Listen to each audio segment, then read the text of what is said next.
Voilà, et comme promis, nous avons reçu à l'instant Madame Hachi Samira, bienvenue. Merci pour votre invitation. On est ravis de vous recevoir, surtout que vous allez nous apporter quelques conseils, une hygiène de vie à adopter en cas d'atteinte au Covid-19 ou également, peut-être en amont, renforcer son corps. Exactement, oui. Surtout pour la prévention. Alors, personnellement, j'ai remarqué que les gens se focalisent trop sur la prise de la vitamine C, mais tout en ignorant leurs bonnes habitudes alimentaires qu'il faut corriger. Alors, la première erreur, surtout à éviter en cas d'atteinte en Covid-19 ou même pour la prévention, c'est surtout les aliments trop sucrés. D'accord. Le citoyen algérien, il prend trop de sucreries en excès. Alors, en Algérie. Exactement. Alors que pour que vous sachiez, les sucreries ou le sucre blanc, il affaiblit le système immunitaire. Ça veut dire que les globules blancs seront affaiblis. On a un système immunitaire qui ne pourra pas vraiment être se défendre trop fort pour défendre une telle maladie infectieuse. Même pendant l'infection, j'entends des gens parler et dire voilà, il faut manger, tu dois manger beaucoup de sucreries pour te donner de l'énergie, etc. Donc c'est faux, ça va encore affaiblir l'immunité.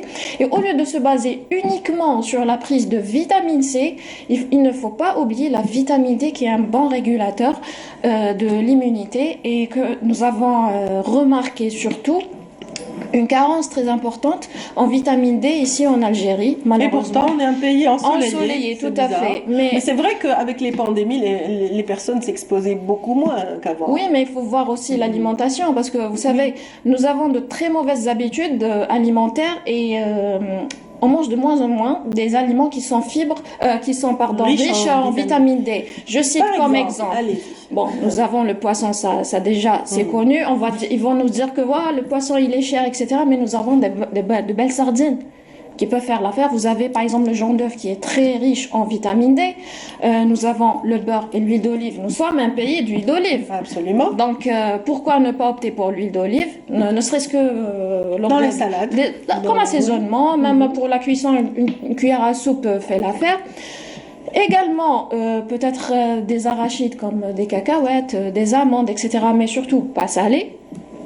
Il faut aussi revenir à la nature. Et quand je dis revenir à la nature, ça veut dire les tisanes et les plantes qui ont un effet thérapeutique ou même préventif. Je cite comme exemple, nous avons l'origan, zatar, c'est l'origan sauvage. Très consommé en Algérie. Voilà, donc ils disent, ah attends, je vais, par exemple quand je tombe malade, je vais faire une tisane. Non, mais on peut le prendre, par exemple, mélanger à une cuillère à soupe d'huile d'olive le matin au petit déjeuner. Au lieu de prendre des sucreries, au lieu de prendre par exemple les substituts de lait, qui sont trop sucrés comme au chocolat, aux fraises, etc., les amandes. Donc pourquoi prendre ça au lieu de prendre de l'huile d'olive avec de l'origan, je répète, avec des graines de sésame qui sont aussi riches en oméga 3 et ça va aussi nous aider nos défenses immunitaires. Donc même pour... mais pour revenir aux zatar, il y a des voix qui disent qu'il faut faire attention quand on est hyper tendu. Ne pas le prendre dans une tisane trop chaude. Ou, il faut peut-être le prendre... C'est généralement... Est-ce que c'est vrai? Non, c'est pas vrai. Il n'y a pas une contre-indication pour les hypertendus, contrairement au gingembre. Au gingembre, il faut faire attention parce que c'est un constructeur un petit peu, donc il faut faire attention. Mais mettre un tout petit peu de gingembre, par exemple, lors de la cuisson des plats, etc., ça ne va pas gingembre vraiment... frais de préférence. Oh oui, de préférence, mais si c'est pas disponible, on peut le prendre en poudre, il n'y a pas de souci.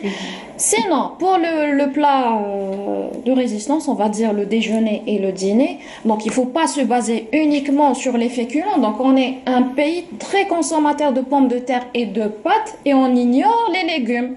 Donc, pour faire l'équilibre, il faut absolument manger des légumes. Et je dis les légumes, ça veut dire que on doit varier les couleurs. Oui. Donc tout ce qui est, surtout tout ce qui est orange, tout ce qui est orange, vert, etc. Même pour les fruits, on a de très belles oranges. Déjà, l'orange algérienne, elle est de très bonne qualité. Elle est riche en calcium. Donc, il n'y a pas que le lait qui est riche en calcium, il y a assez de magnésium. Déjà, par 100 grammes d'orange, nous trouverons 34 milligrammes de magnésium. C'est déjà pas mal. Déjà, une orange, c'est 200 très grammes. bien. Donc, voilà, les agrumes. On peut opter aussi pour le citron, faire quelques rondelles dans 1 litre d'eau. Donc, ça pose pas de problème. C'est riche en citrulline, qui a pour but aussi de renforcer l'immunité. C'est riche aussi en Dès le vitamine C. début de la pandémie, on se rappelle, les Chinois avaient parlé de ces solutions alcalines, du thé, Bien sûr, des bien vertus sûr. aussi du Surtout citron. le citron. Le citron, beaucoup ils ont une fausse idée reçue. Que le citron, il est acide, etc. Oui, il est acide dans la bouche, mais il a un effet alcalinisant, pas acidifiant. Contrairement à ce que les gens croient. Juste, il faut pas abuser, surtout pour les gens qui ont des gastrites, etc. Oui. Donc, il faut vraiment que ça soit dilué, hein. Sinon, à éviter. Beaucoup d'eau. Beaucoup d'eau, oui, j'ai dit quelques rondelles, 2 ou 3 rondelles dans 1 litre d'eau. Donc, c'est vraiment dilué. C'est-à-dire, on laisse décanter, on laisse reposer et on consomme ça tout au long de la journée. Exactement. Voilà. Surtout, moi, je mets en garde contre l'automédication des compléments alimentaires. C'est devenu très tendance. Les gens croient que ça n'a pas de danger.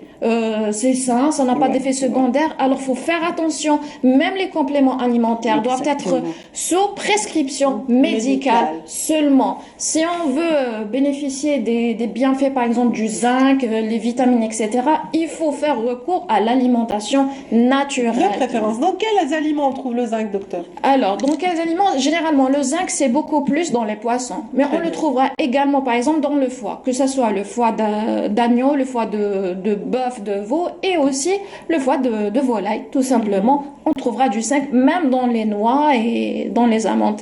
Oui.